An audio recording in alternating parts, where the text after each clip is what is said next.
Welcome back, everybody. Another episode of Cap and Trade. I am your host, Texans Cap. You can follow me on Twitter at Texans Cap. If you prefer the written form, capandtrade.substack.com.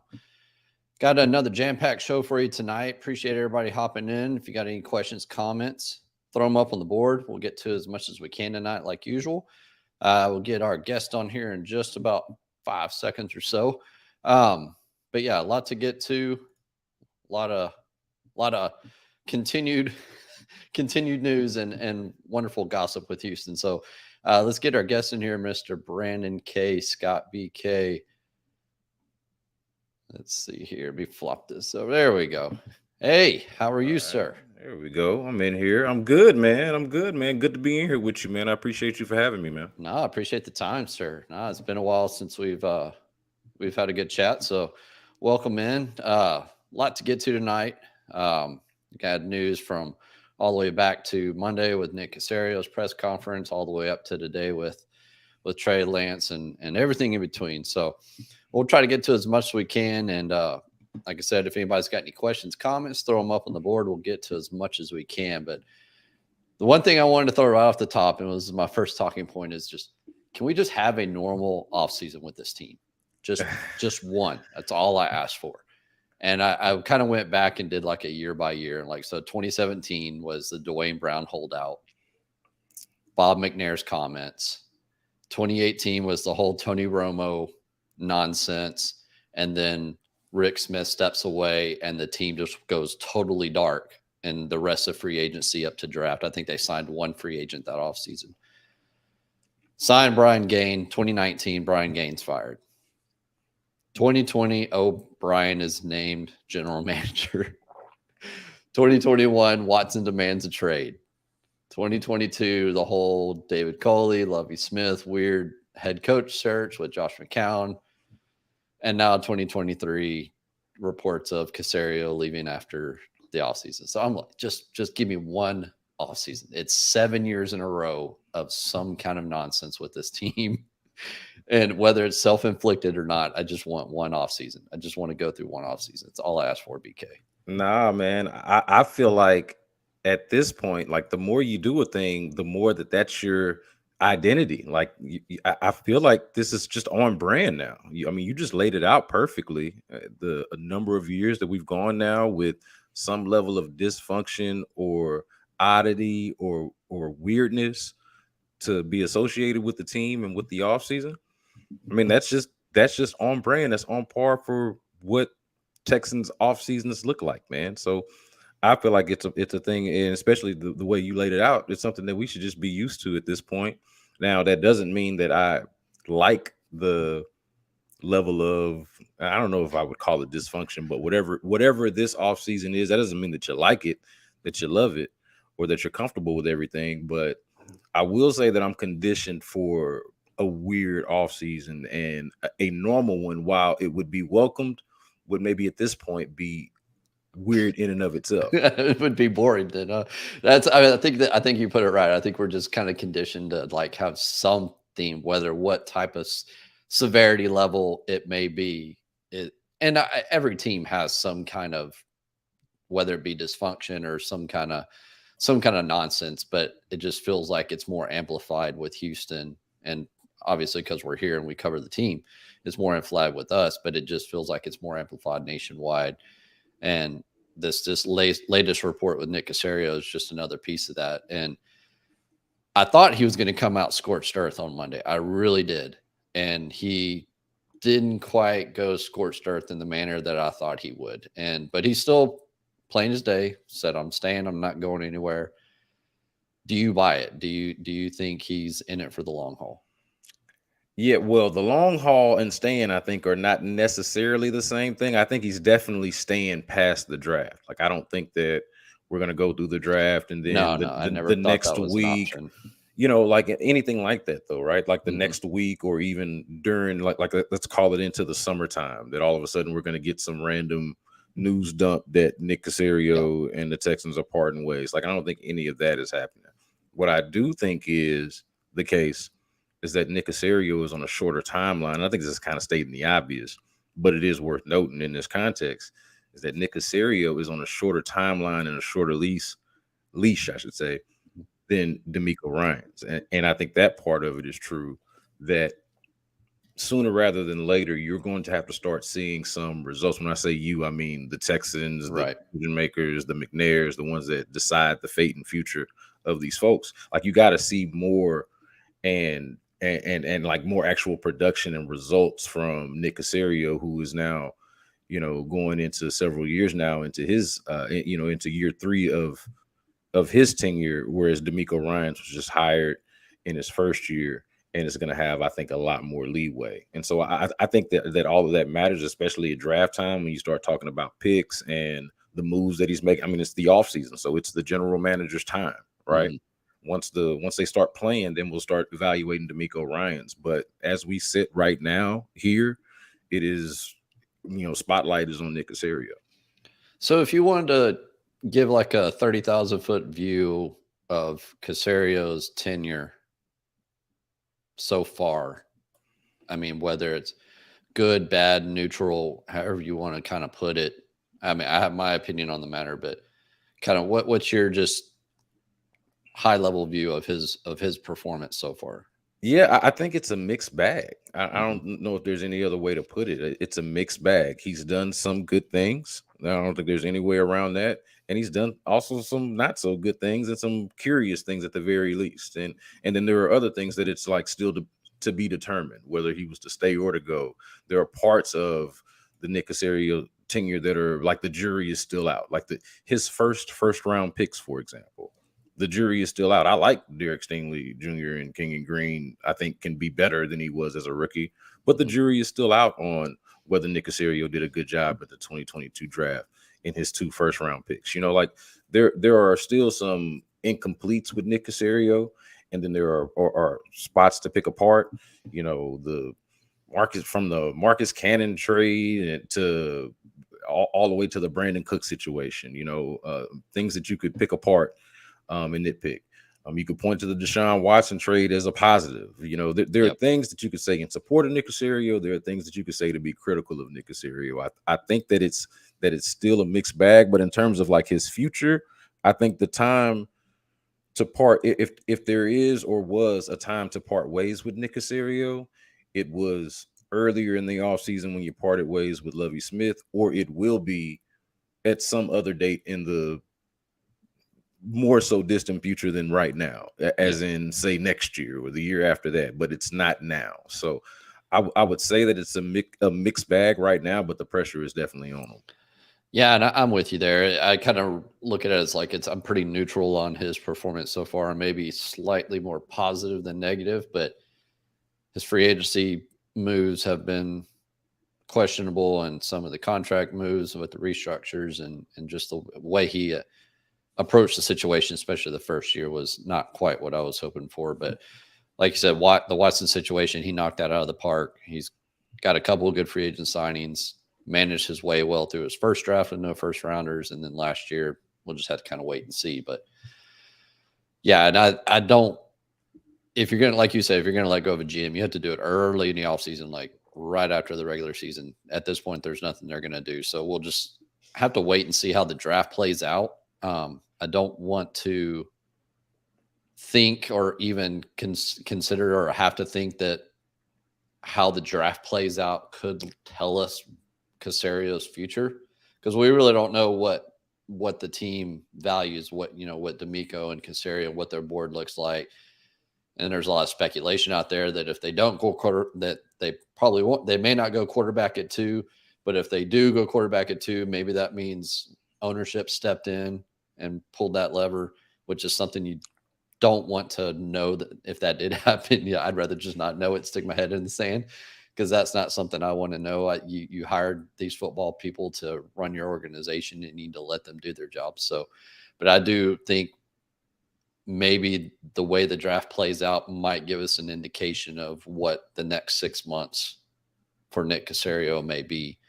And if things go smoothly, then hey, he may be here for many years. But if things don't go the way that maybe Nick Caserio, and we don't know what that means, but if there's a very real chance that this draft does not play out the way that he anticipates or how his board sorts out in the quietness of June, which is usually the dead part of the NFL season, that may be, maybe a time. But this is all speculation on my point. I'm not saying he's out or in or anything like that. I think it's just something we'll just have to continue to monitor going forward. I don't want to put any more crazy speculation out there than it already is out there, but it just bears watching. I don't think it's a done deal. I don't think it's anything to just say, okay, he said he's staying, and you wipe the slate and walk away. I think it's just something that have to keep watching, keep monitoring.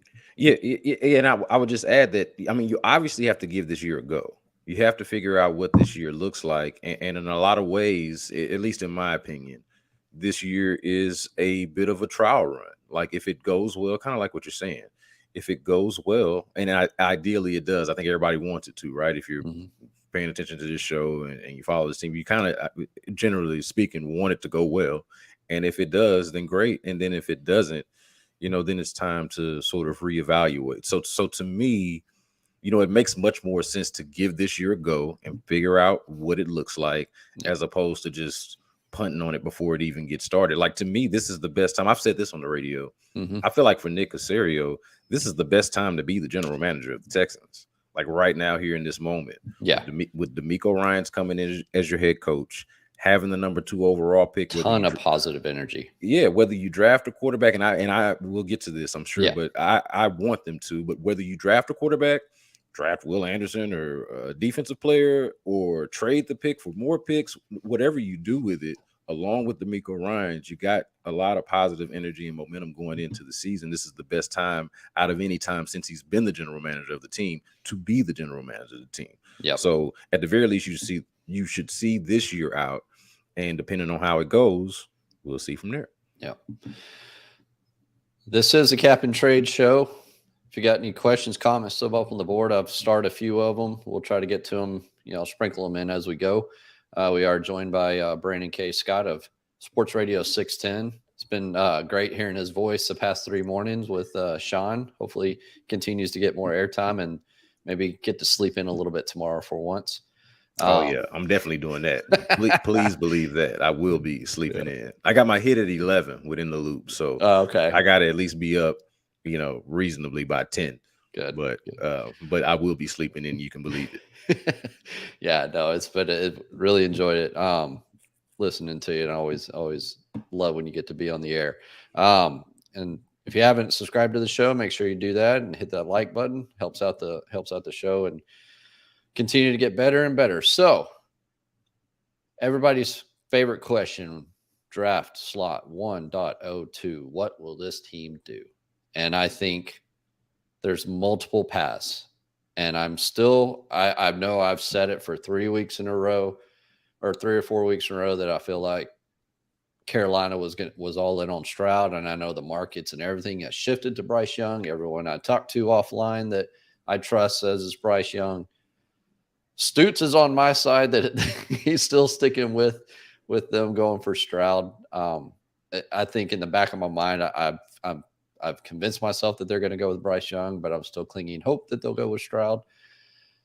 But let's just say, for the sake of the argument, Bryce Young is drafted number 1 overall to Carolina.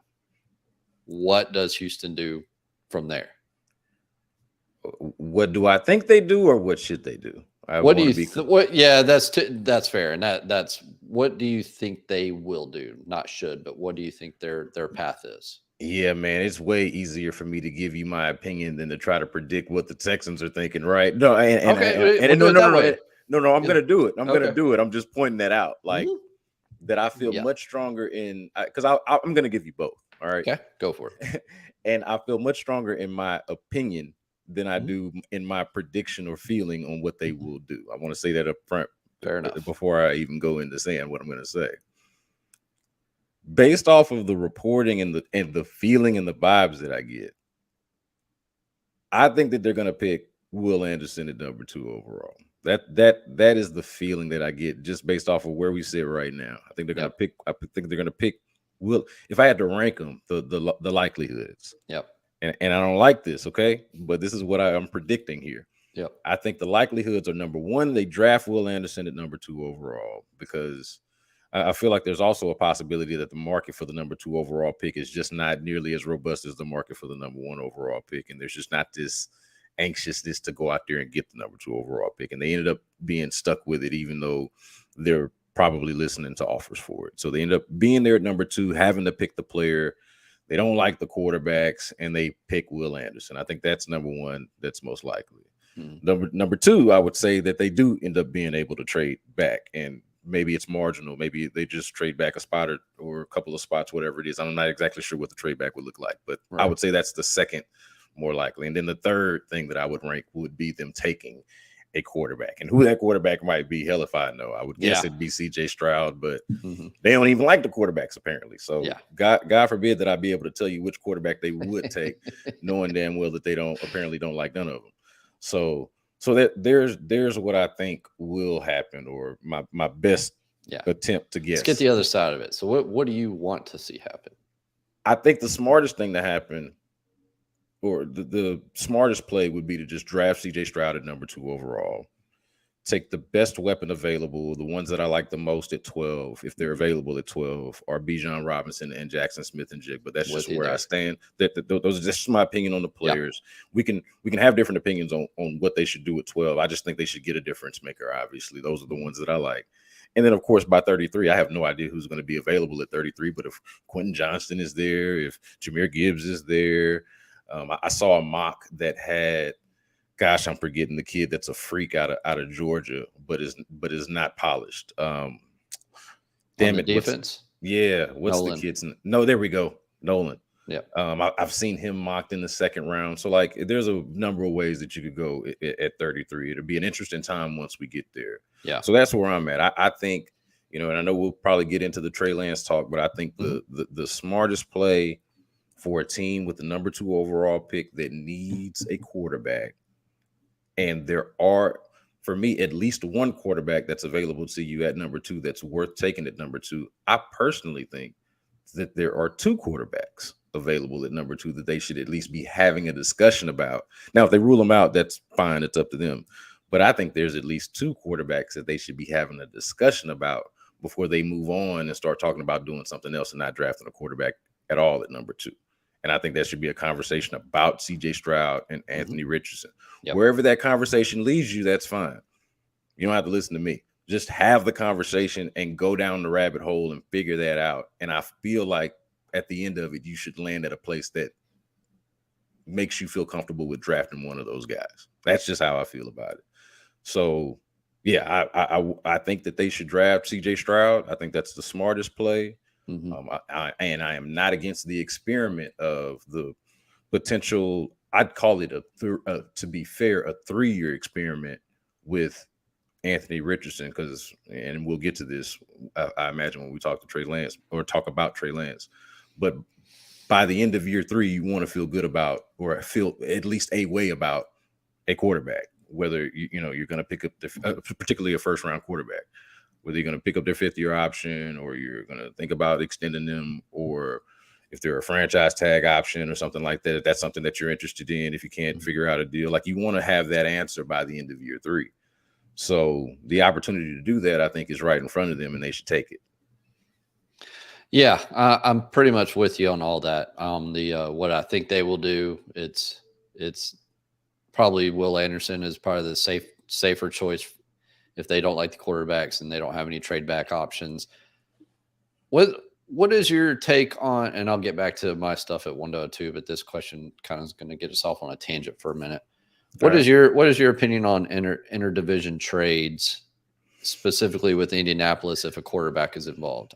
I've got the opinion that if the value's right, I don't care.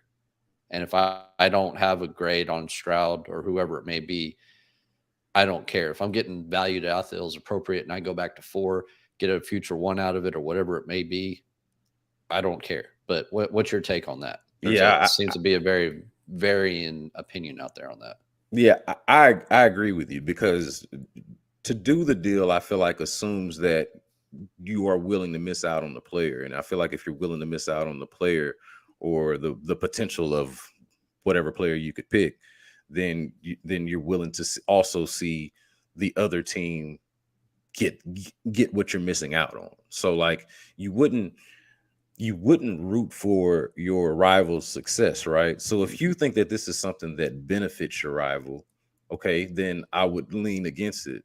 But if you're of the opinion that this scenario is of no use to you, and whatever they offer you, like you said, whatever the value is, whatever they can offer you is of more value to you, and whatever you're giving them back is something that you yourself do not value, then I think it's just fine to do it within the division. Now, to me, it's more of a conversation, and there are, I guess, different scenarios where you wouldn't deal in the division. Like, I would imagine, for example, okay, I would imagine that the Baltimore Ravens would never consider trading Lamar Jackson to the Pittsburgh Steelers.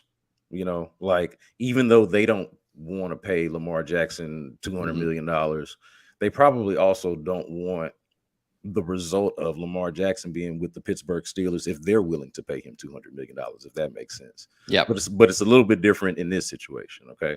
So that's how I view it. I think if you're willing to pass on whatever's there and trade for whatever the division opponent can give you, then that's just the risk that you're willing to take.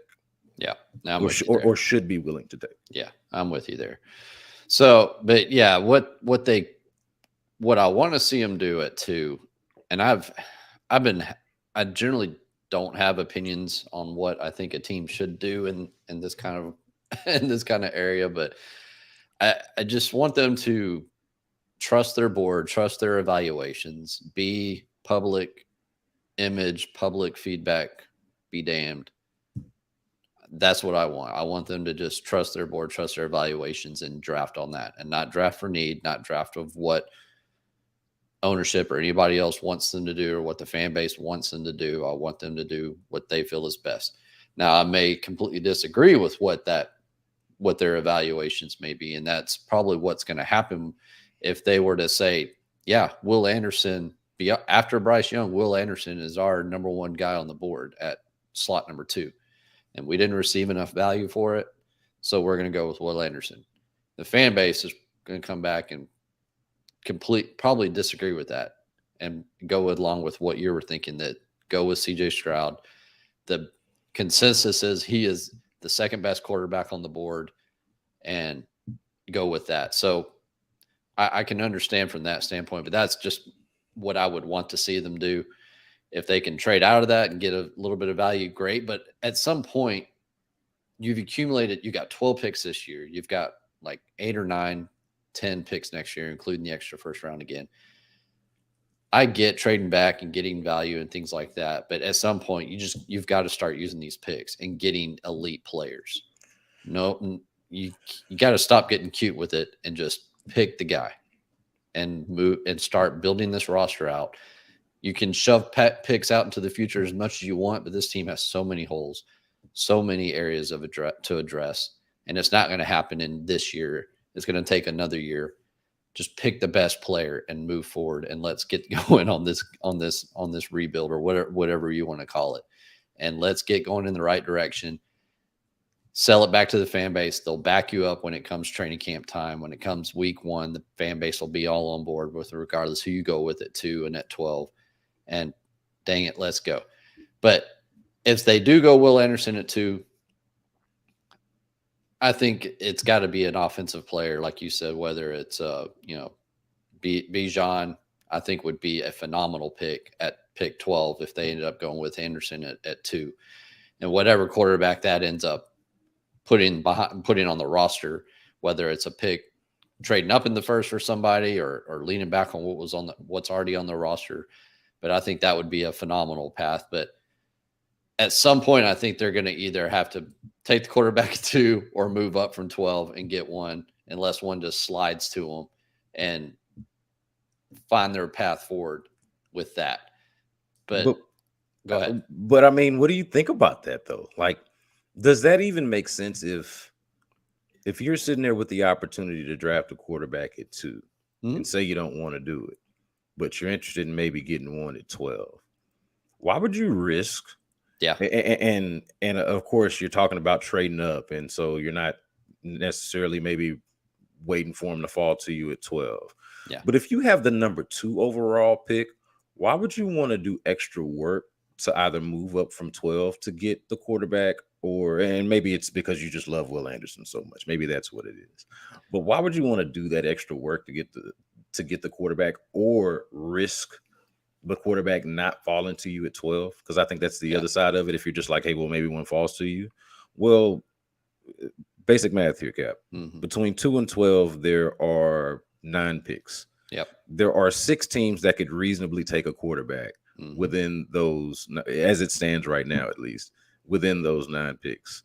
There are, let's count them, how many quarterbacks that are within this conversation? Less than 6. I think it's four or 5.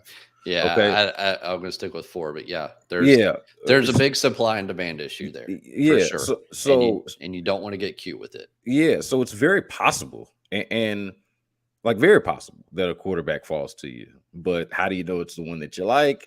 And how do you know that it's any of them?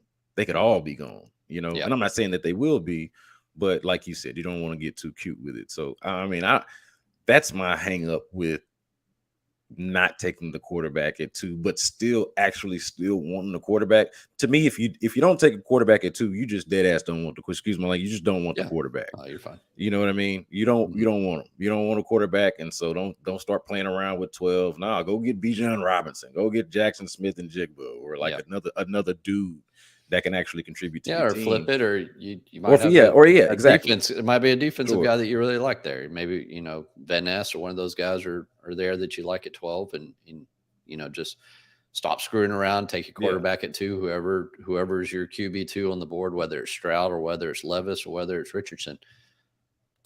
That's a very valid point, is to just don't screw around. Right. Get the guy and go, and let's move on. And I get that. I truly do. 100%. That's where I'm at, man. Yeah. It's that I'm smarter mentality. I'm going to get cute with this. That's a very delicate game, because these teams will jump you in a heartbeat, man. I mean, Tennessee, Atlanta, Las Vegas, all of them are going to be potentially looking for quarterbacks. Philadelphia is sitting right there at 10 that could easily trade out of it for somebody that wants to come up to take a quarterback. So it'd be hard pressed to wait for somebody to come to you at 12. Let me ask you this on me with the trade down option, because I want to see if you think I'm weird for feeling this way. Back when they didn't have picks, and back when Deshaun Watson wanted to be traded and they didn't have picks, but they had this way to get picks, I wanted picks. Deshaun Watson wasn't going to play for them anymore. They had gone through this period of time when they didn't have first round picks. They were just now getting their own back. And now that coincides with the time where they can now get more picks with Deshaun Watson. So you're getting your own picks back after this no pick purgatory. Mm-hmm. And you have this opportunity to double up the picks, basically. Mm-hmm. Thought that was great. Wanted the picks, got the picks. Awesome. Got the picks. Now that they've got the picks, I don't want no more picks. Yeah. I just want to pick the picks. I'm with you, bud. So like, it's great if we're gonna trade back and we're gonna get more picks and picks for everybody. You get a pick, I get a pick, everybody gets picked. I love it. It sounds great, but I felt that way more so back when they didn't have picks, when they needed picks. Yeah. Now that they have the picks, I want them to pick the picks. Yeah. And I'm not even sure, and you said it earlier, I'm not even sure there's much of a market for them to trade out of 2. I just, Indy, unless somebody is willing to jump Indy up to Arizona at number 3 and is just got their eyes on the exact same quarterback that Indianapolis wants, then maybe Indianapolis has to jump them back up to 2. But that's the only real situation that I can see that Houston would have a potential trade partner. And the way I kind of read it, the way Caserio said it at the press conference, and then talking to a few people offline, it seemed like it was more Houston reaching out to folks than folks reaching out to Houston for any potential And he said we fielded some calls, and I get that. And that fielded is always a tricky word for me when teams use that. So I just don't feel like there's much of a market there for 1.2. And maybe, only like you said, it only takes one. Somebody can get a wild hire up their ass and make the move, but I think they're going to be hard pressed to move out of 2. So I think what you're pointing out, I like your point, because to me, the point that you're making is the distinction I think that Nick Caserio was making in how he wanted to be quoted. Like, yeah, if you want to change the vocabulary from being open for business to I'm willing to listen, I'm listening. I mean, I think that's the difference between fielding the call, actually fielding calls, and taking feelers out, or getting feelers out. So I think that actually your theory, and it sounds like you've heard this too. I think that information and that idea that you just presented is consistent with the word salad, if you will, that we actually got. Yeah. So, and we'll move off of 1.2. I think we covered that. I mean, there's the decision tree can go down many a pass at 1.02, but yes, 1.12 is something that's, I think, going to be a little more interesting to watch, see what happens. Cause Landry picks on me left and right about it, because I'm just not a big proponent of taking a running back early. However, Bijan intrigues the heck out of me, and I don't think he's going to slide much further beyond the top 15. And taking him at 12, there's some folks that I see that he's comparable to, from a wide receiver standpoint, comparable to some of the guys that are going to be drafted in the second round. If you were just comparing wide receiver skills, has the best hands. Yeah, his hands are second to no one's, and he's just a true weapon. And so when you go back and you look at San Francisco and how Kyle Shanahan deploys that offense, built on spacing, built on yards after catch, you see what they do with Deebo Samuel. I feel like Bijan could be your Deebo Samuel, and could be just your weapon X. You've got Pierce. He's not a bell cow, but he's still a very good running back. But Bijan, man, could just take so much pressure off of a rookie quarterback, or any quarterback for that matter, and can just be deployed all over the field, whether it's slot, boundary, behind center, whatever you want to do with him. And it's tough, man, but it intrigues the heck out of me. And I love Ninjigba. I like the idea of taking an edge if you go with quarterback at 2. But man, if that team went on the clock and Bijan was on the board, it'd be tough. And I hate to say this from a contract salary standpoint, but you see what happens when you draft running backs in the first round, and you see kind of what happens if they perform and how expensive they can get.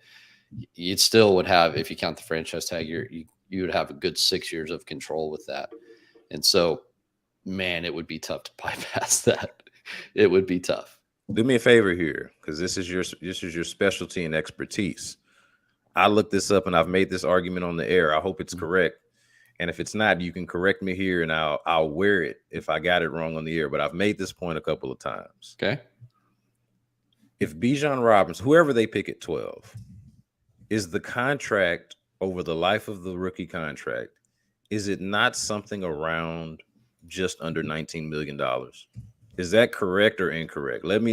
Set me straight right now on whether I have that number correct. Is the life of the rookie contract for the number 12 overall pick in this draft something around $18.9 million? You're exactly right. Is that right? Mm-hmm. Okay.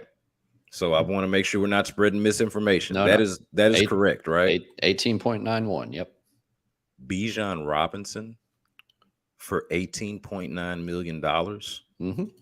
Over the $6 life million a year, or 5.5. Yeah.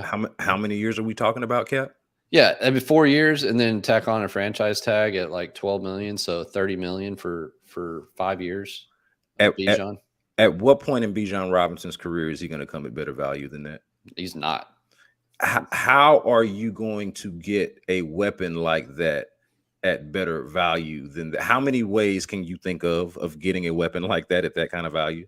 You're not. You're not. I mean, you see, I mean, a top 15 pick that's a running back is already in the top 10 of paid running backs, more or less. I'll give you So, another one. Hold on. yeah, How about this one? How about this one? What did Odell Beckham Jr., who's on the wrong side of 30 now and on the wrong side of his injury history the worst now, contract ever. what did he just sign with the Baltimore Ravens to play for 1 year? Yeah, 15 million guaranteed. With the potential for 18, right? Yeah. So for 1 year, Baltimore just signed up for Odell Beckham Jr., who's on the wrong side of 30 and on the wrong side of his injury history. And you're talking about you could get Bijan Robinson for essentially the same amount, more or less. Yeah. Give or take. For years. Yeah. Multiple years. Yeah. What are we doing? I mean, to me, it's like we got to get off of the can't draft a running back in the first round type of thing, or the idea that because of the existence of Dameon Pierce, that should preclude you from bringing in a guy who is a matchup problem. This is my thing about Bijan, if I can just go on this quick tangent real quick. The thing about Bijan that I like, and specifically as it pertains to what I think this coaching staff is going to be, what we can kind of imagine it being from where we sit now. Offensive football is all about creating matchup issues, matchup problems, right? Mm-hmm. Like that's what, once you get past the minutia of it all they're really trying to do is create a matchup problem. Put the defense in conflict, as they say. Bijan Robinson is the ultimate matchup problem. Yes. You know, if you are an offensive coordinator and a play caller with any imagination about you, you should be like salivating at the idea of the different type of matchup problems that you could create with Bijan Robinson, who is faster than pretty much any linebacker that could ever be matched. So he's a mismatch with any linebacker, and then bigger than any defensive back. Like, my goodness, the defensive backs are they are in danger with Bijan Robinson because he can make a miss and or run them over. Mm-hmm. So like he is an ultimate matchup problem. Maybe not necessarily for everybody, but for most. Yeah, I'm with you there. So to me, you got to think about that. And then the point that I made about the contract, I mean. Yeah. And Truth has said the same thing. This is what we're talking about with the contract, where Truth says Bijan has a lot of miles on it. Could be Frank Gore or Todd Gurley.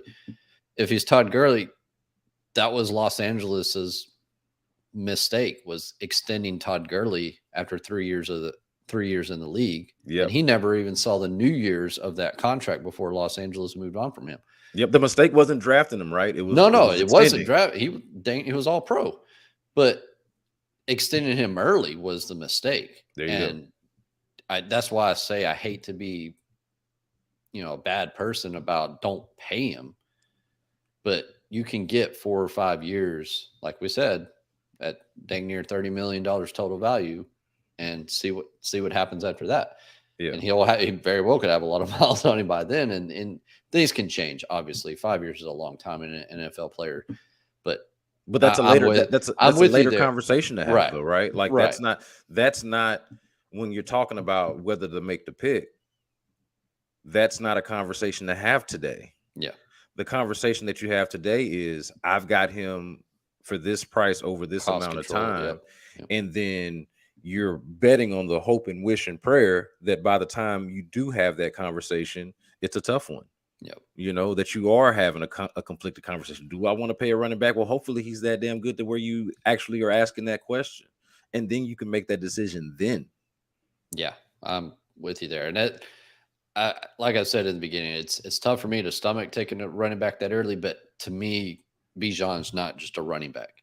Yes. I'm not drafting just a pure running back in the first round. Bijan is I know a lot of people called Jahmyr Gibbs like Weapon X and kind of things.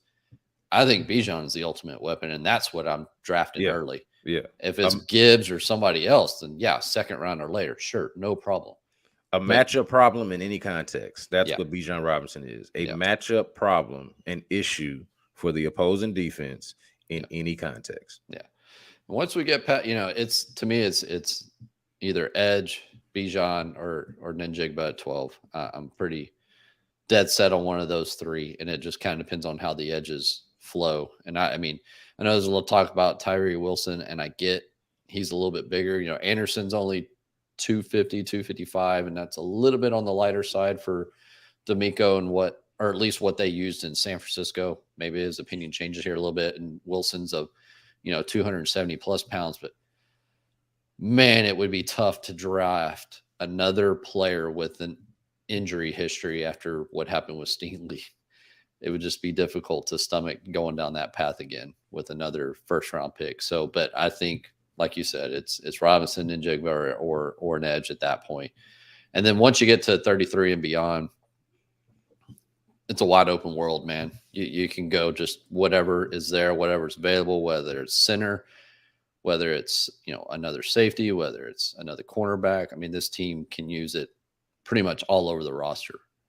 There's really no wrong decision once they get into day 2 and beyond. In my opinion, you just stick with your evaluation, stick with your board, and go. Have no problem with wherever they go after that. Yeah, man. Somebody on Twitter today was trying to hold my feet to the fire about who would you want them to pick at 33. And I'm like, dude, I don't know who's going to There's be always there at 33. There's always a couple players that slip out of the first that are surprises. Exactly. Like, we can make educated guesses on who's going to go in the top 15, top 20, even just the whole first round. But by the time you get to 33, it's like, yeah, you can guess, like you can do your mock, but I mean, I can't give you just one name. I'd have to give you a number of names of guys that I think could possibly fall out of the first round that I'd be willing to take. And I think Brandon Bean, the GM up at Buffalo, nailed it perfectly. They asked him in his press conference, how many first round grades do you have on the class this year? And I'm not going to give you a number, but it's not great, is basically what he said. And it paints the picture that there is a smaller batch of first round grades in this class. So once you get past working off of that assumption, that idea, once you get past, we'll just say he's got 20 first round grades.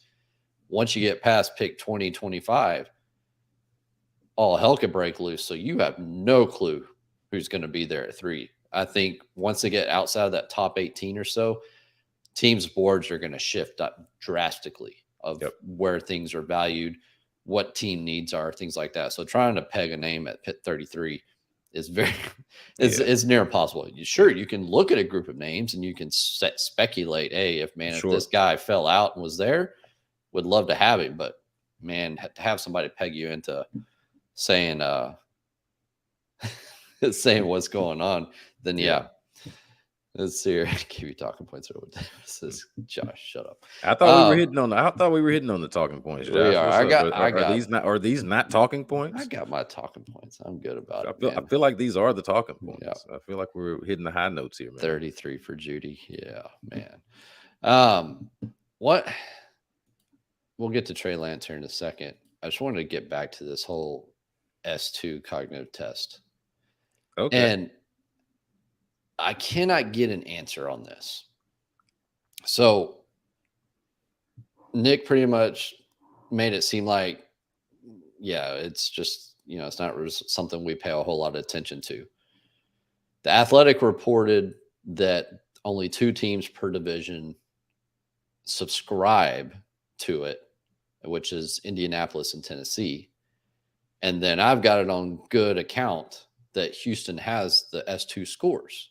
So what part I can't figure out is, if you're a subscriber, does that mean you can get the test and get the full breakdown, or are you just asking players for their scores? I bet from what I'm understanding, Houston has a lot of the S2 scores.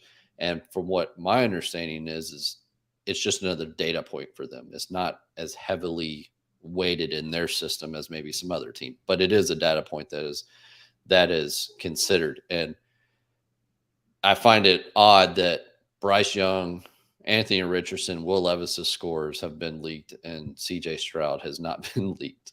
But I've been told offline what it could be, but it's just, and it's such a new test. I know it's been around for 5 or 6, 7 years now, but it feels like it really hit the news hard this year. And do you have any specific takes on that whole thing and how teams may be using it? I think you're onto something. I would say, in terms of finding it odd that they would have that, I do think it's reasonable for them to not be subscribers to the test, but for like all the teams to have access to the answers as data points. Mm-hmm. And that since it's maybe an experimental type of thing, or they're just rolling it out a certain way, that only certain teams would be able to use it, but everybody would be able to benefit from the information that it produces. Yeah. What we also found out, or what also I took from what Nick Caserio was saying, and I think you're up on this too, is that they do have a comparable test that they do rely on. That they like it's not like they don't do any kind of cognitive testing that would be adjacent to whatever the S2 is. Yeah. So they have that as well. And so, like you said, it's an extra data point, and extra meaning they have their own, and then they have this one that, hey, they tested here, we didn't run the test, but here are the results anyway. Mm-hmm. So I think that's perfectly reasonable to be like a thing. And maybe that is the thing. I'm honestly not sure exactly how all of it works, to be honest with you, beyond what we just found out or heard Nick Caserio say, and obviously what you've heard kind of behind the scenes. I've heard some similar stuff. But as far as the point you make about the test not being, or the results not being leaked out, I mean, it's hard to feel like that's a coincidence. And it's not. and that it's more likely than not that there is some sort of, this sounds kind of pejorative or like inflammatory, but there is some sort of PR campaign or effort to protect certain information. Yep. Even if information is out there amongst the people that it matters to, yep, or who matter, I should say. So I think that there's something to that. It feels, my information, and it sounds like your information is the same, that there is something to that. And what will be interesting to me is just as an observer and as somebody who isn't like desperate to break down the uncovering of this little marginal fact. I'm just interested to see how it does play out. When do those scores get leaked? Is that something that gets saved? You know how it works, Chap. Oh, yeah. Information gets saved, file it away for later.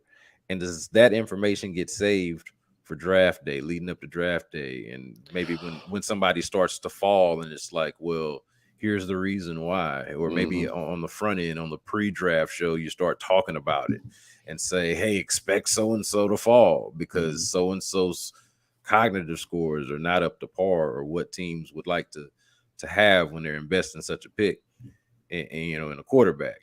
So I'm really interested to see how that plays out publicly, given how it hasn't played out privately, or hasn't played out publicly, but has played out privately. So yeah, it's crazy that the whole PR. I don't know if it's a campaign or what, but it's campaign probably wasn't the right word. But no, but the PR message out there on CJ Stroud when it was he's not coachable. Oh yeah, and then that did happen. Then the S2 score being potentially low, and then now today that he ghosted the Manning camp.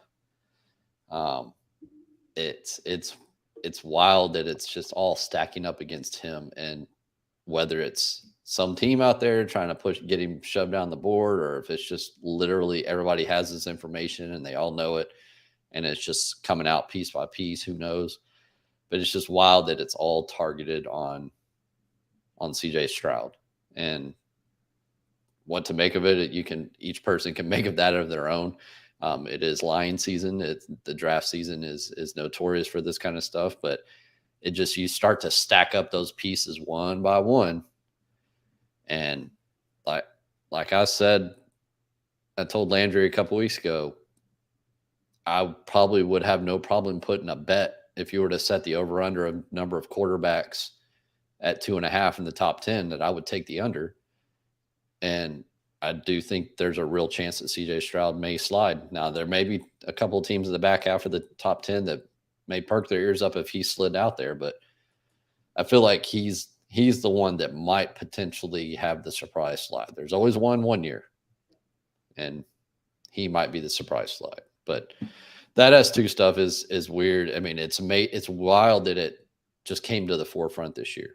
That it's been around for 5-6 years, but this year it just is in everybody's face. It's a major talking point, and I still don't know enough about it to like fully talk about it.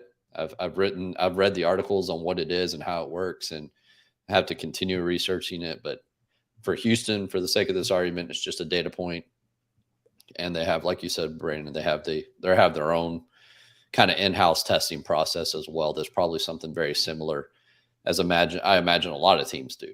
So, and on that note, we'll get off a little tangent here as well.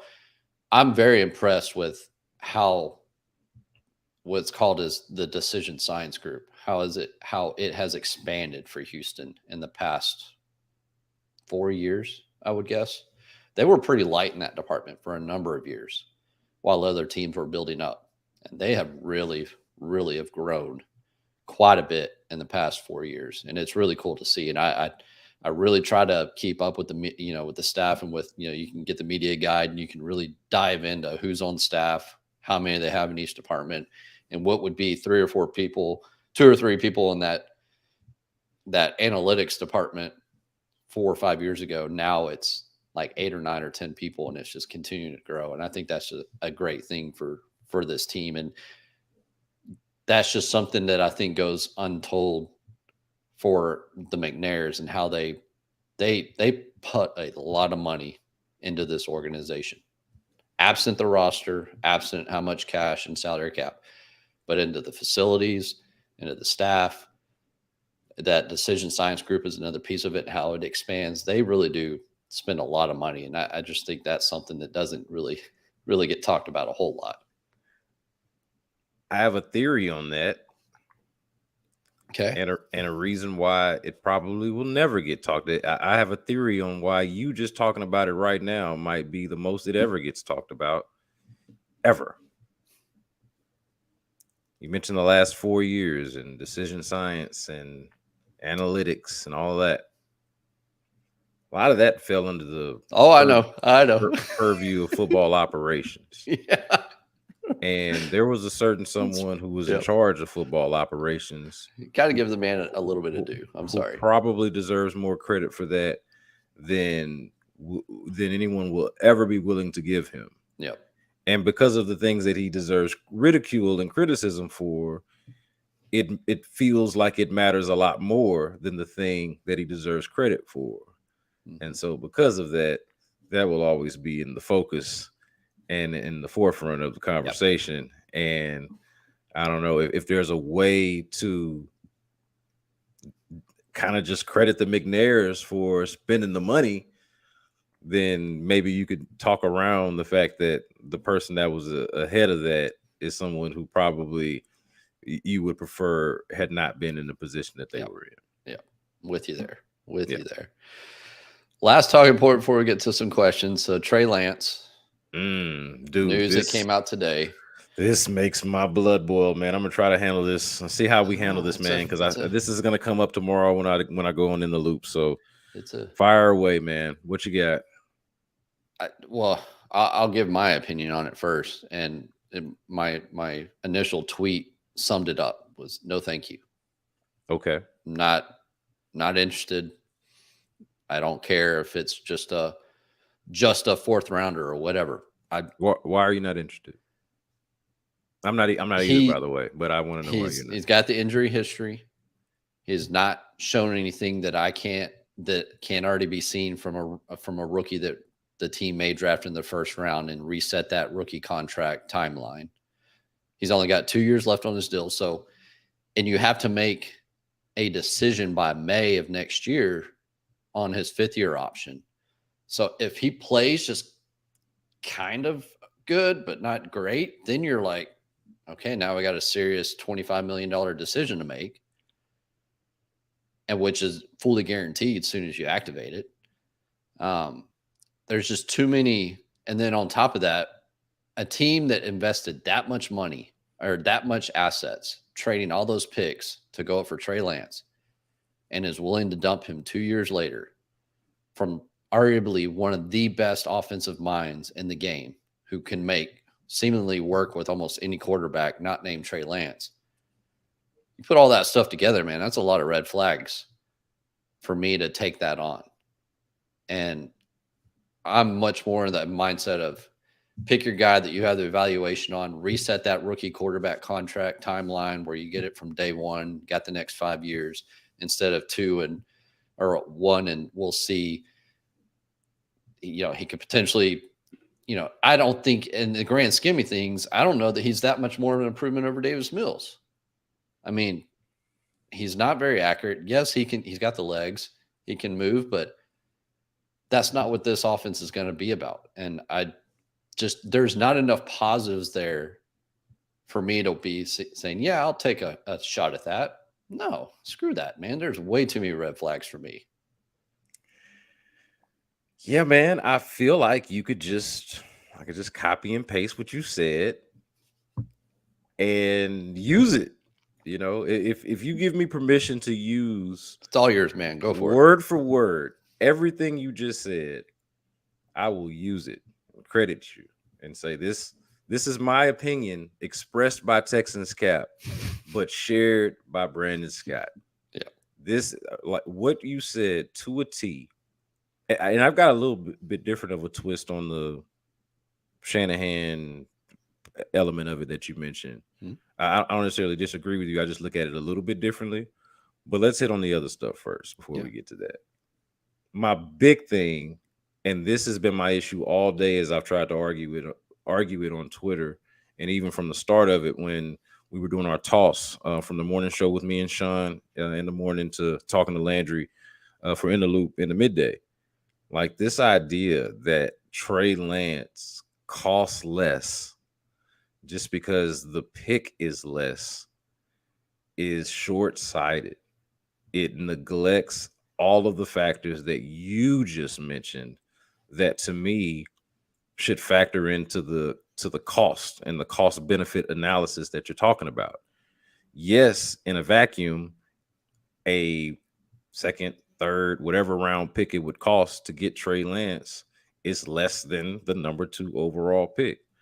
But what you're also doing, like you mentioned, is resetting that clock, or not doing is resetting that clock. You're in the middle of it. This is the point.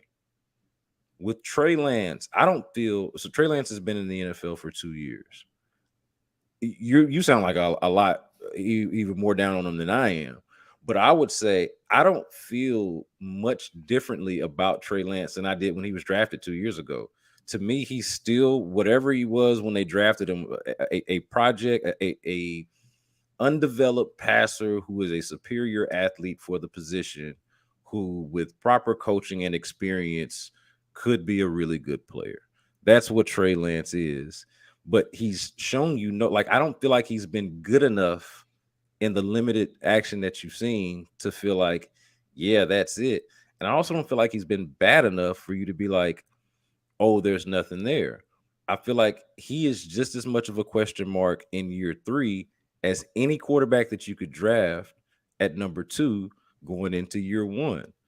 And so if I'm going to invest in a developmental project, if I'm going to spend on a quarterback who needs coaching and experience, and I feel like we could all agree that from Trey Lance to any of the quarterbacks that the Texans could take at number 2, all of them need to some degree a level of coaching and experience for you to really have a good sense for whether or not that's going to work out. All of them. Yeah. If you're going to do that, why would you not want to give yourself as much time as possible to give the player the coaching and experience? Like, as you mentioned, you need to make a decision on Trey Lance going into year 3. And I was hitting on this earlier in the show. By the end of year 3, you need to have a pretty good sense or feel for where you stand with this quarterback. You need to have a decision. This unnecessarily rushes the decision-making process because with a rookie quarterback, you don't need to have the answer by the end of this year. You do still have the second year and the third year, which is really when you start understanding what you have. You have that time to make that decision. And if D'Amico Ryans is on the sort of timeline that allows him that sort of wiggle room, why would you not take advantage of it? Yep. Why would you rush something? I almost look at it like this, Cap. Think about it. With both of these guys, or either situation, Trey Lance or a quarterback to be named that you could draft at number 2 overall. With Trey Lance not being a having an answer to what he is, this is a test run. Whatever quarterback, if it's either Trey Lance or somebody that you draft number 2 overall, it is a test run. It is a timed test. Okay.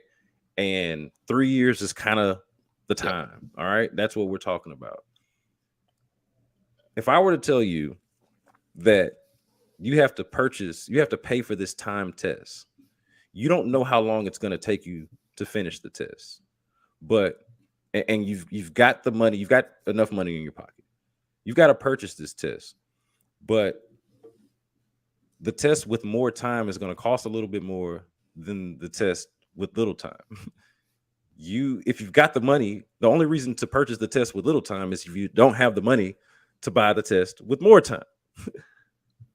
If you've got the money and you don't know how long it's going to take to get the answer to the test, you're going to buy the test that gives you more time. Yep. And that's what the number 2 overall pick represents. It is the time test, for the test that you don't know how long it's going to take you to finish, with the most time. So when you're just talking about how much it costs, it's short-sighted to just look at it as the pick. You got to talk about opportunity costs as well, because that is also a factor. Like why would you rush when you need to have the answer to the quarterback question? And so if it doesn't work, and I don't even like playing this game, but if it doesn't work, then what you've done is wasted whatever pick that you used on Trey Lance. You've now wasted that pick, and you've also punted on the opportunity and the time that you would have had in developing the rookie quarterback and having more time to get the answer to that question. So to me, it's more than just, hey, this is the pick. And then you're resetting the process at a time when who's to say if you're going to be in position to draft a quarterback where you want, or that you're going to like a quarterback in a spot where you could draft him. Yeah. Whereas you could do that now. Yeah, so to me, it's just it's more than just what the pick is. What the pick is, it's a level of belief in the player, and honestly deciding, do you want essentially 1 year of an experiment with Trey Lance, or would you prefer to take 3 years of an experiment with, say, CJ Stroud or Anthony Richardson? Yeah, it just makes more sense to me. Yeah, no, I'm that's exactly where I'm at. I mean, I see no reason to take Trey Lance. If that's the type of player that you want, then go draft Anthony Richardson, reset the clock, and build him your way up. Don't take on the reclamation project from somebody else. It just doesn't make sense to me. And there's like I said, there's too many red flags. If they're willing to give up on him and run with Sam Darnold and Brock Purdy and whatever is left of his elbow, that's enough to tell me that there's no sense in. Oh, yeah. Okay. I'm glad you said that. Because I've got a thing on that too, which is an argument in favor of Anthony Richardson. Okay. And I understand where you're coming from about that. But I would say this too, though. If Trey Lance, and then this is more of a point about logic. This is kind of what I've been hitting on more so on Twitter than the point that I just made with you now. But if whatever line of thinking and logic led Kyle Shanahan, one of the best offensive minds that we have in the game today, whatever mindset and strategy led them to trading all of what they traded to get Trey Lance and draft him number 3 overall, to me, that line of thinking would be more consistent with a line of thinking that would just draft a similar player at number 2 overall. Like for me, if you like Trey Lance, what do you like about Trey Lance for multiple first round picks and at number 3 overall that you don't like about Anthony Richardson at number 2 overall? Mm-hmm. Like, to me, and let's keep in mind that D'Amico Ryans and Bobby Slowick were in the building, were a part of the staff. I know they weren't the decision makers, but they were a part of the staff that did that deed, that made that trade and drafted Trey Lance. Where did they stand on that, I wonder? Like, that's the question that I'd love to get an answer to, is like, hey, did y'all agree with Kyle Shanahan when he did that? Did y'all like Trey Lance as much as he did? Yeah. And when were you like, yeah, let's trade them picks and get Trey Lance and draft him at number 3 overall? I'm all about it. Because if you were, then I'm confused on how you're like an opportunity to draft a similar player at number 2 overall without having to trade for him. Mm-hmm. Why you would be against that? Like, to me, beyond the cost, That's interesting. I'm trying to follow the logic of, like, to me, an interest in Trey Lance validates that player profile, validates the idea that you're willing to invest in an unpolished, imperfect passer who is a superior athlete and flattens the curve a little bit because he can do things physically that most quarterbacks usually can't do. Mm-hmm. So if you would do one, why wouldn't you do the other? It doesn't, like, from a logical rabbit hole, does not really add up for me. Yeah, no, I'm with you there. I'm with you there. Truth wants to know, or saying, think Caserio bites the bullet, takes the optics head on, and trade for pick number 1, and then takes Bryce. Man, I'd be all about that. Yeah, man. I mean, the opportunity, that opportunity has existed, though, hasn't it? Yeah. It's either they haven't been willing to give up what Carolina wants, or Carolina's like, no, we're good. We're taking Bryce. Don't even worry about it. And Stutes and I were talking about it last week. It would kind of almost be like a gotcha moment if they were able to get Houston to come up. And that was kind of my whole thing is they were shining on Bryce Young to try to get Houston to trade up for him. And then they would just be happy to take Stroud at 2 and just, extract additional value. And I was against it. But, at this point, unless the asking price is just crazy, but, if it's pick 33 to move up to 1, sure. Fine, if that's the guy you really want, but it just doesn't seem like they're willing to move off of it. And I'd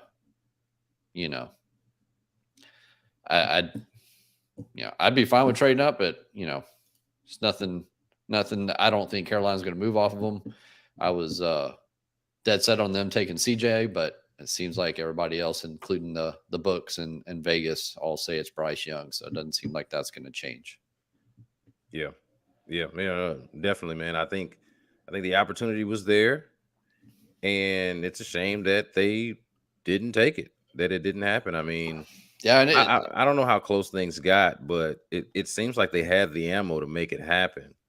So it's disappointing that both the ammo and the motivation to do so. Like, they at the very least, the fact that they entertained it and that these discussions were had, there was some motivation to make this happen and to do this.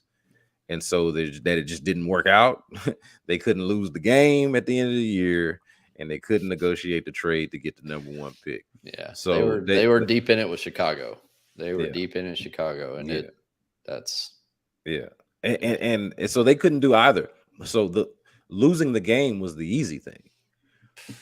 Executing the trade is the hard thing.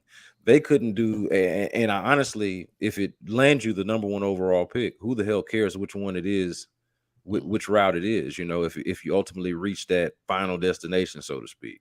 Yeah. But the fact, it is a disappointment that they couldn't do the easy or the hard thing. That's one part that drives me crazy with Nick Caserio, is some of the stuff that felt like should have been easy things to get done end up being hard to get done, or just not getting done at all. The Cooks trade, how the team managed week 18. From all accounts, from things I hear, it sounds like he had a really, really, really good deal set up with Chicago to go up to number 1, and that fell through. And it just, a lot of those things just bug the crap out of me. And I don't know if it's his hesitation or if he's trying to outsmart somebody or if it's just, what it may be. But yeah, like you said, the opportunity was there. Could have had it done. Maybe it gets done between now and then. Maybe something changes, but it seems like Carolina's got their eyes dead set on where they're at. Ryan Crossingham, since I always butcher his last name, do we think not taking a QB is coming from D'Amico or Nick? That's an interesting question. I assume you're talking about at slot number 2, Ryan. I think it's just how they have their board set, and I don't think it's any one person pushing that agenda. I think it's just a lot of people assumed, and I may be wrong on this, and I said it last week, that I thought Will Levis was the second quarterback on Houston's board. Not to be confused with who they should take at pick number 2, Twitter world. My rumblings is that Levis is their second quarterback on the board. So if you take that into account, and the media and everybody else, national pundits, draft folks, everybody just had CJ Stroud penciled in as the second QB on all their boards, meant that it naturally assumed Houston would be taking CJ Stroud at 2. If CJ Stroud's not their QB2, then that's where, in my opinion, the whole notion of not taking a quarterback at 2 comes from. Yeah, I would just, for the question, I would say I would just push back on the idea that it would have to be one or the other. I think it's an easy sort of thought, idea, narrative to sort of assume that these two guys are split. And maybe they are. I mean, I'm not saying that they are or they aren't, but I wouldn't just assume that it's coming from one or the other, or that both of them through collaboration. And I know that might sound a little bit corny, but honestly, man, because I mean, I've been around both of these guys a little bit. Neither strikes me as a guy that's like, hey, my way or the highway, honestly. I know Nick has kind of gotten that reputation a little bit, but they both really, truly and honestly seem like reasonable people. Yeah. So, and could reasonably work together and sort of come to a conclusion. So I don't get the sense that it's like one guy wants a quarterback and the other guy doesn't. Now could it be that one likes a quarterback more than the other, but neither has enough conviction to say it with their chest, and so they'd rather do something different? I feel like that's probably more likely. Yeah, and that's probably the case.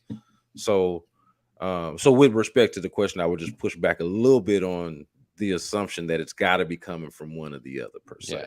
Yeah, they're not sitting at each end of the table staring at each other. Yeah.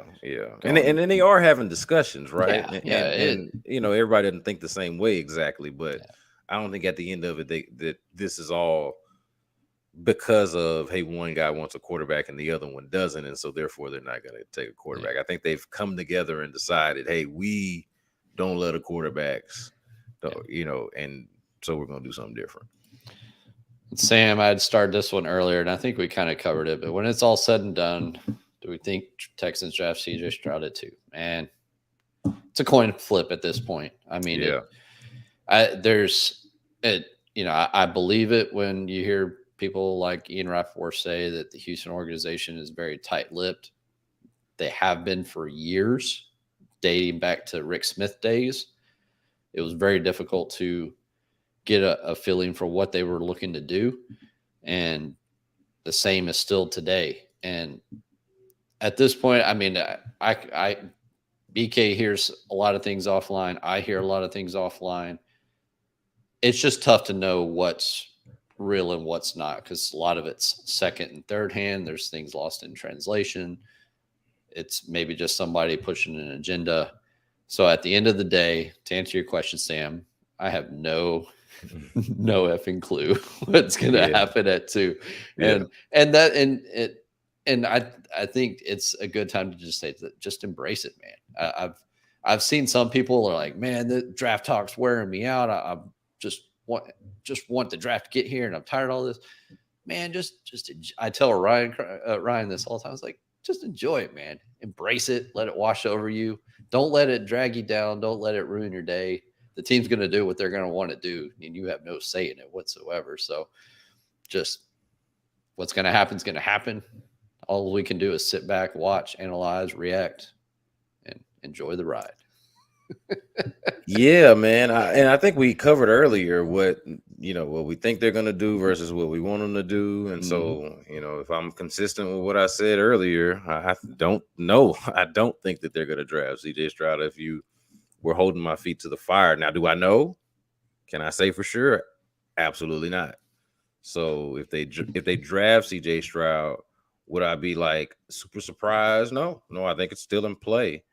It's just the feeling that I get based off of the conversations that are being had, publicly and behind the scenes. Doesn't sound favorable. Doesn't sound like that's what they're going to do. Yeah. So I say that as somebody that would like for them to do it, because I think the opportunity is just too good to pass up, even if it doesn't work. And maybe that's another reason why I come from it from this perspective too. And maybe the viewers and listeners will think I'm an idiot for this, but I'm not afraid of it not working. I'm actually obviously, if it doesn't work, that's not good. That's a miss. It's bad. I get it. But I'm not afraid of that. I understand the risk of drafting any player. Mm-hmm. So it is always entirely possible. And Landry and I go back and forth on this, but what if it doesn't work? Yeah, though, that's not good. It doesn't work. That's awful. It might not work, but that is why we're here. If we're gonna get hung up on what if it doesn't work, what are we even doing here to begin with? If you're afraid it's not going to work, then you're not willing to take the shot. So well, and it's the question that you got to ask on the front end of the evaluation. What if it doesn't work? The more pertinent question is always, do you think it will work? Not necessarily what if it doesn't, because the answer to that. That sucks. No matter what you spend on a player. Now, obviously, the costs are different. I get it. But if it doesn't work, that sucks. Yep. Clearly. It sucks. But the question that you're asking yourself, the pertinent question that you're asking yourself is not what if it doesn't work. It is, do you think, can we make this work? Do you think we will make this work? And then you go from there. Yep. Yeah, I'm with you, man. I'm ready. It's going to be what we got exactly 8 days from right now. There'll be probably around pick 20 around this time that night. So yeah, are you going to be at the draft party? Where are you going to be stationed at? Yeah, I've still been trying to sort this out. It looks like my plan as of now is to peek in on the draft party at Miller Outdoor Theater, just kind of get a feel for the scene, see what it's like. I didn't get to go out there last year. So I want to get a feel for it this year. I thought it was cool that they did it for the first time there last year and that they're doing it again. So I want to get a sense for it. I was out at the park several days ago, and just like a field trip with some kids there, and I was like, oh, this would be cool. I'm trying to envision what this looks like since I wasn't here last year. I'd like to attend and check it out, just kind of soak in the moment, be a part of it, but also got to work. So I wouldn't spend a lot of time there. I'd kind of peek my head in on the beginning of it and try to get to the stadium as soon as possible, because that's where I'll be stationed at. That's probably where I'll do most of my work. Okay. Yeah. That'd be cool. Yeah. I won't be able to make it out there. I'll be here at the house on my couch watching, but it's a good place to be. Yeah. Trying not to, because where I realized, I think it was the 2019 draft, when I realized I'm letting it get to me, was when Andre Dillard was falling down the board, and Philadelphia leaped up and took him in front of Houston, and I was just beside myself. And that's when, right after that's when I was like, no more. I'm just going to enjoy it. I'm not going to let it ruin my night. Let's just enjoy it.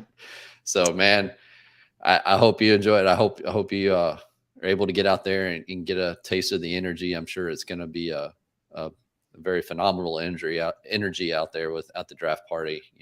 Another year of 2 first rounders. So, that part is going to be exciting once again to see how the team manages this situation and what happens. And whatever happens at 2, it's going to be a lot of claps, a lot of boos, and a little bit of everything in between. There's not everybody's going to be happy no matter what they do at 2. So, well, you kind of speak to a challenge that really makes this job a lot of fun, at least for me, covering a team that I do have an investment in. Like I grew up on mainly, I was kind of a NFL agnostic. We watched the Cowboys because I grew up in that little era of, the in between of the Oilers leaving and before the Texans got here. Like that little 5-year sweet spot or whatever it is like my prime sort of growing up years. And so I kind of grew up without a local football team and adopted the Texans as they came on. Like I was already a teenager by the time they got here. So for me, I'm somebody who does want them to do well, but is not like a tried and true diehard fan. I'm just like I want them to do well because they represent the city that I represent, and obviously I work at the flagship station. It's good for us if they do well, obviously. So it's good for business, of course. But I say all that to say what's fun about the job and in being in this moment with all of this chaos that's going on around this draft is trying to balance the emotional roller coaster that comes with all of that with actually trying to focus on the job, because I'm going to be having all kind of feelings and thoughts that are going to be very similar to our audience here that's going to be in their fields one way or the other when draft night comes. But, unlike them, where they get to consume the content, I'm going to have to button it up and figure out a way to make sure that the content gets produced one way or the other, from our digital operation and making sure we got sound on the radio and our interviews go well. And, the Odyssey app is its own story. So like we got a lot going on. And in the meantime, I do have an emotional investment in the outcome and like an emotional feeling about what happened. So all while I'm trying to be rational and level headed doing the job. So that balancing that though is fun. Yeah. That's what makes doing this job here in this city, covering this team specifically, more fun than it would be, I feel like, if I was any other place. Yeah. And I equate it to a way I always put it is whether I have my fan hat on or my analyst hat on. And there you go. You carry both of them with you, and you try to balance it between the two. And for your part, this is your livelihood as well. So right, you've got to cover that aspect of it. So it's going to be a fun time. I'm super excited about it. I can't, I'll be tuned into y'all as always, listening in. If you don't know, Brandon does a lot of work at 610, does all the digital content, is on air quite a bit, was on air quite a bit this week, and just kind of the man of all the trades over there. And Brandon, I appreciate the time, man. I think we about nailed it tonight. A lot of coverage, a lot of topics tonight. I'm so glad that we had already had this thing scheduled though, because man, I don't even want to tell you how much I've been talking to myself since I got off the air. Like, and just a little insight into me before we go. I'm an only child, and I am too. And so I can talk to myself I have no issue with it. It's not weird to me or anything. I mean, I don't do it in front of people. I'm usually in private, but I will have conversations with no one else, with no audience, easily. So I'm glad that you had already invited me. And I say that I'm doing it today more than most days because I've had all of these thoughts specifically about the Trey Lance stuff. Yeah. So I'm glad that we had this opportunity to do this while I had all of this stuff to say. That's funny that you said it because I do the same thing. So a long time ago, I used to be real big into drag racing, and I'd be out in the garage working on the car, and my dad would come out there and he's like, "Who are you talking to?" I don't know. I just was talking. I talk to myself all the time. Yes. And I tell myself, as long as I'm not answering myself, then we're all okay. But I'm an only child, and I have those self conversations quite a bit. So I'm right there with you, man. Yeah, man. Life can be lonely as only child. You got to entertain yourself sometimes. Yep. All right, man. Well, we'll get you out of here. I appreciate it. I appreciate the time, man. And hopefully you get some rest tonight, and we will hear you. You're on tomorrow with In the Loop. Yeah, so I do In the Loop every Thursday at 11. So y'all Okay. check that out every Thursday, 11 a.m. Central Time, unless otherwise noted. And you can social media handles there at Brandon K. Scott. If something changes, I'd let you know ahead of time. But book it every week, 11 a.m. with In the Loop, man. I'll be in there. So y'all check us out. Yep. Outstanding, man. Well, as always, make sure you hit subscribe, hit that like button. Does wonders for the show. And we'll get the podcast version out hopefully by this weekend, depending on my schedule goes. But with that, we will call it a night and we will shut it down. Everybody have a good evening. Thanks.